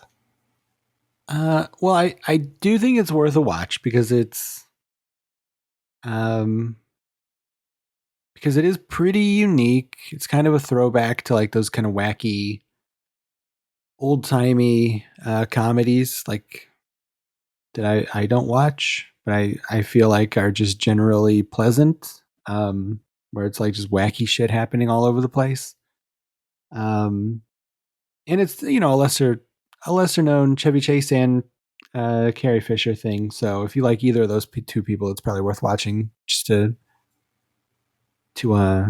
see them. I like those guys. So yeah. So I mean, I don't know. It's an interesting movie. It should be watched because it's such a relic. I didn't really enjoy watching it though. There were some gags here and there that were kind of fun. Billy Barty being a bigot is always entertaining, like you said. And yeah, that ending is kind of fun, where it's like just kind of like a silly chaos where people are running around, and it's like, oh my god, do you have the who's got the briefcase and who's got the whatever they were looking for in the briefcase. It's been like 2 weeks since I've watched the movies, and I kind of don't remember. What were they the map? Oh, They were it looking was for a the map for all of the defenses in America. That's right. All yeah. on one map that was like a, just an 8x10. Yeah.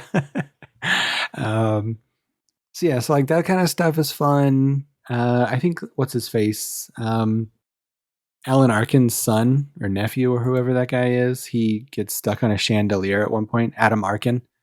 He's like the manager, maybe, or he's like the interim manager at the hotel, and he gets stuck on a chandelier, and that's kind of a funny gag to just be like stuck up there. But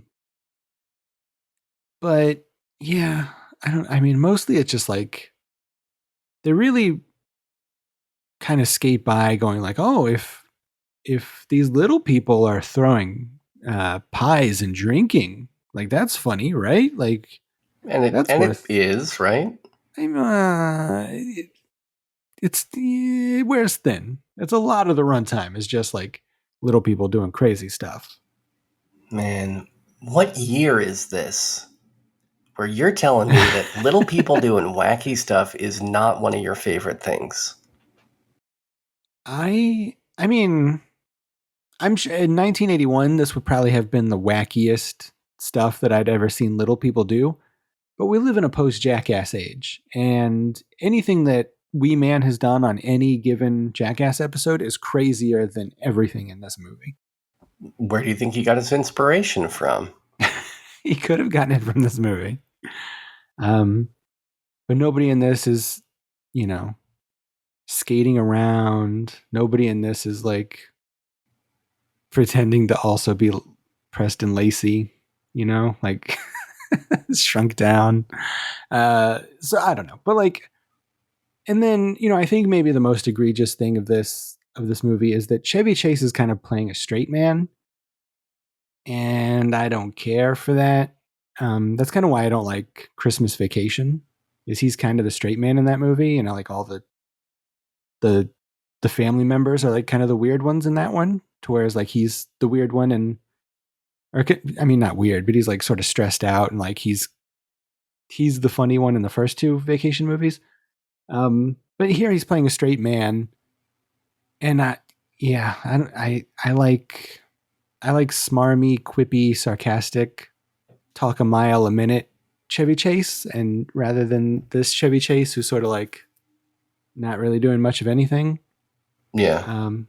He did have one funny scene with a dog at a dinner table, but I think that might have been like the only funny thing for Chevy in the whole movie. Yeah. It's really weird casting. Like he's, yeah, I don't know that I've ever seen him as a straight man. Like this would have been like a good, like Steve Martin in this role would have been really good. I think Steve Martin is a much better straight man. But yeah, I don't know. It's kind of a waste of Chevy Chase. Also, there's like the big climactic chase through the sets at the end. I think they kind of screw it up. Like somebody crashes into like the set of the Emerald City, but none of it really falls over. Like one pillar falls over. And I really felt like maybe like all of it was supposed to topple down, and like they just like whoever was in charge of the stunt like just fucked it up, and none of it actually fell over or something, like because it looks really anticlimactic, and that bugged me a lot at the end of the movie. Yeah, like the rope broke or something. Yeah, because it's like all these like Emerald City is like all these like big green pillars, and there's like 4 or 5 of them, but only one of them falls, and it's like, it seems like they were probably all supposed to fall, and like they just didn't want to do the stunt over to get it right. But yeah, I don't know. It's like cute that this is all a fantasy and that it's mirroring actual Wizard of Oz. I think that's like a kind of cute thing to play with. But yeah, I don't know. It's not really that funny, and it's like kind of annoying. Like I was annoyed for a lot of it because it's just a cacophony of craziness. Which I'm not opposed to cacophonies of craziness, but this one just didn't do it for me. What about the running gag with the dogs? I like those dogs. I like all dogs. So, and you like when they die on screen? I really like that. Yeah, I mean, I don't know. I mean, it's like a funny. I don't know. It's a funny idea to constantly have your dogs die and have to replace them. Yeah. And I'm then fine to with have Chevy Chase constantly saying, What kind of dog you got, bro? I did like when he said that. Yeah. Weird though that I don't think that they ever pay off like that dog becomes Toto, right? Like I thought that's where the movie was going, is that the final dog would become Toto, yeah. right? Yeah, that would have made sense. But, oh well, missed opportunity. Only one of many missed opportunities, I think, with this movie. But I don't know. I think it is still. Can we at least agree that this movie is underrated? Well, considering I've never heard a kind word about it, I would say it's probably underrated. Yeah. Yeah. People are very convenient when they leave out all of the fun things about this movie. You know, you got Nazi Billy Barty. You got a scene set at the Queen Mary, site of Schlocktober. Everybody loves the Queen Mary and Schlocktober, so exciting to see that on screen. Yeah. It looks like it was a huge bomb. Theatrically, it only earned about $8 million against an $18 million budget. Nominated for 2 Razzies. One of them is for Billy Barty. That's pretty fucked up, if you ask me. Yeah, he was the best part. Yeah. Well, unless you got any more thoughts about Under the Rainbow, I think that's that on this movie. No, yeah. That's it. I say that does it for this one. It's out there. You can stream it. I'm not going to give it a heavy recommendation. I don't think it's good, but it was not nearly as bad as I thought it would be. And I don't know. It killed my time. Me and the wife laughed. We had fun. Yeah. It's an interesting curiosity. Yeah. Well, I got 2 movies for you to pick from here. Okay. We're knee deep in Noirvember. You've picked a sort of noir adjacent film with these G-men running around and foxy dames and stuff. Yeah. I would say it's noir-ish in some Sure. ways. So I've got 2 movies that are sort of noir adjacent here. The first, I don't think you've seen before. It's another sort of noir-ish movie with Chevy Chase, and it's called Fletch. I have seen Fletch. Oh, you have seen Fletch? For the first time fairly recently, within the past year, I think. Okay. Well then, yeah, maybe I'm behind then. I know at one point you had not seen it, which is why it was on my list. But okay, it's Fletch. And then the other noir film is boxing related because I'm excited for this upcoming Mike Tyson fight this weekend. And it's called Snake Eyes. It's a Brian De Palma film. Let's talk about Snake Eyes. Snake Eyes it is.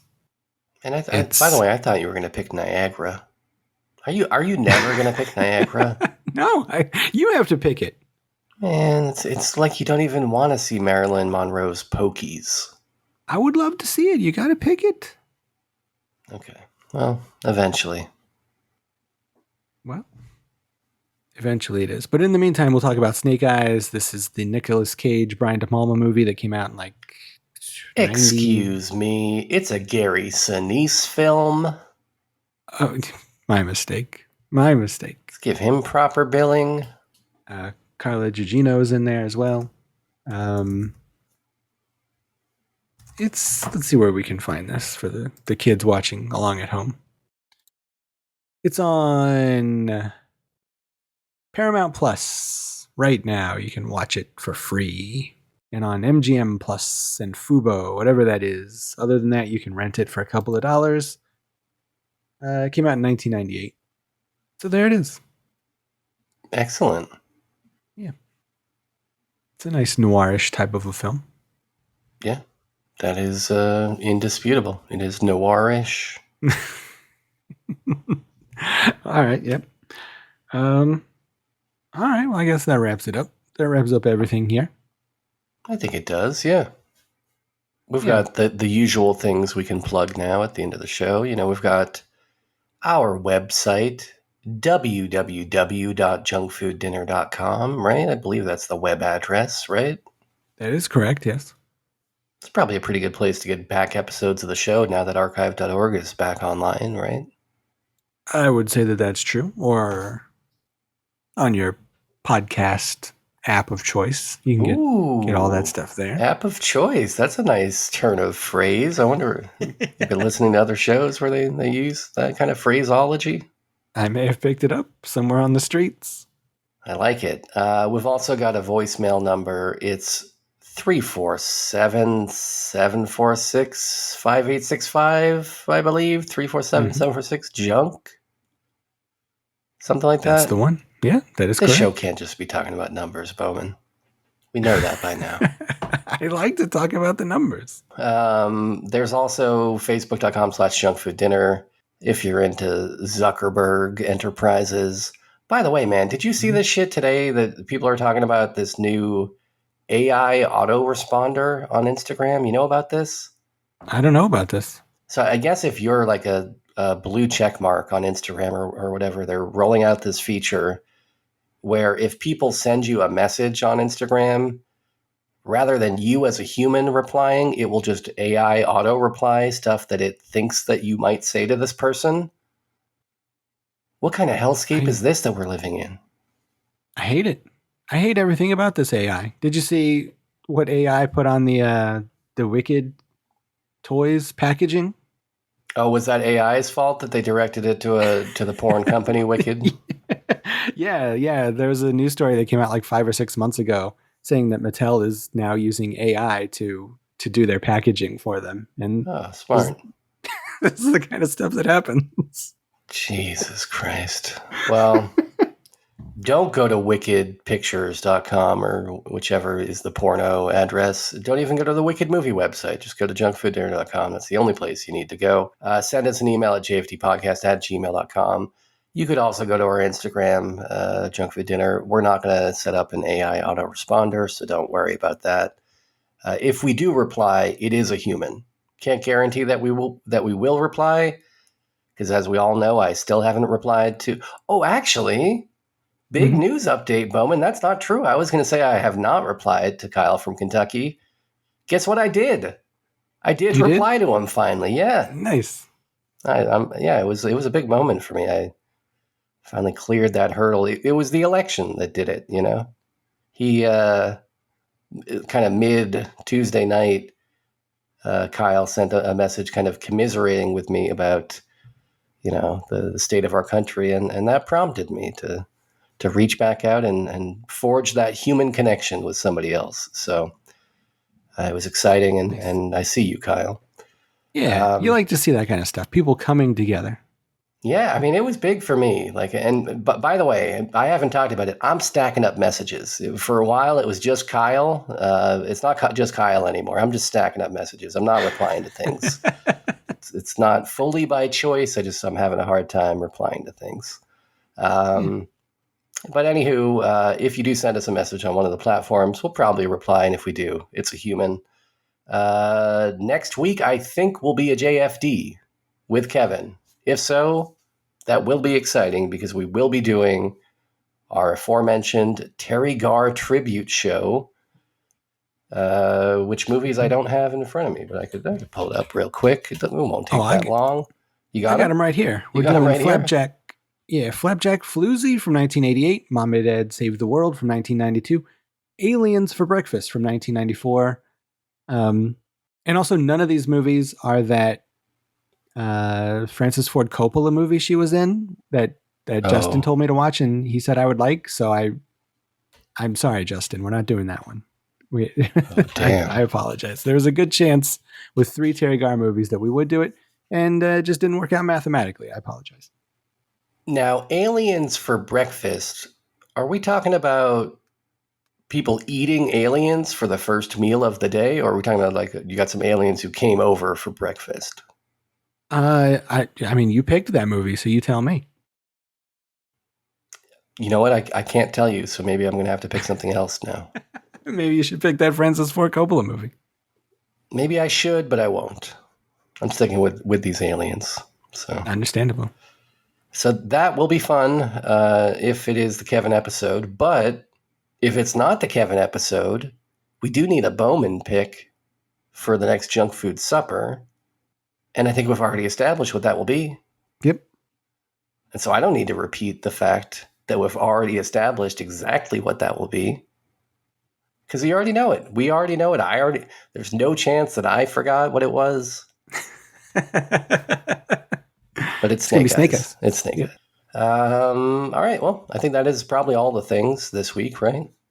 Patreon.com/junkfooddinner. That's another thing. Go there. Oh, yeah. Check it out. Mm-hmm. A lot of Twin Peaks stuff over there. Sign up in case archive.org goes down again. That is true. Yeah. You can sign up for the Patreon for free. You don't have to give us any money.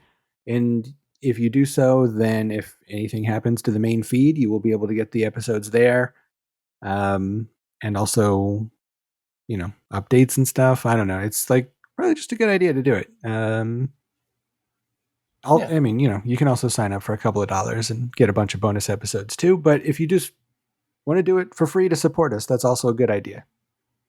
Yeah, I encourage it. But until then, until the next time, whether we are a junk food dinner or we are a junk food supper, this is your friend, Sen Biro, for your other friend, Perky Beantown Bowman, saying, keep washing them dishes. Hell yeah.